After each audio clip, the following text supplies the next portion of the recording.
pinakbit tayo ulit. Ayan, pinakbit for lunch. Ayan, pinrito ko muna yung kanyang karning bago ko siya ginisa sa bawang sibuyas at nilagyan ko rin ng alamang. Alamang po ang aking pinampalasa ngayon at konting bechin kasi parang mas masarap pag yung alamang ang kahalo ng pinakbit. O, diba? Ayan o, maya-maya, luto na yan.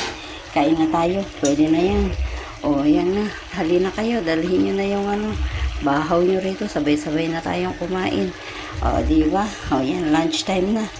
Bye-bye. Napagod ang inyong kabalin. Kanina, nagbuhat ng bigas. Pagbaba, naglaba. Ngayon, luto naman.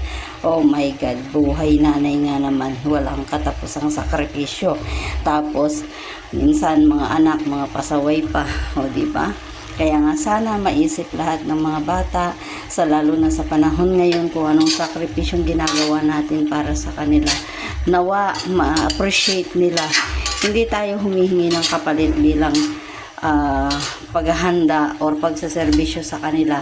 Wala namang kapalit yun dahil obligasyon din natin bilang magulang ang pakainin sila at alagaan. Kaya sana anak naman, di ba? Alam niyo na yon. Respeto lang naman bilang isang magulang ang kailangan naming mga magulang, mga nyo. So kayo nang bahala kung anong may iaano nyo sa amin. O diba siya, dahil mahal na mahal namin kayo at hindi namin kayo kayang pabayaan. O diba, ayan na, maggulay muna tayo para mas masustansya, diba? Sige na, maraming salamat.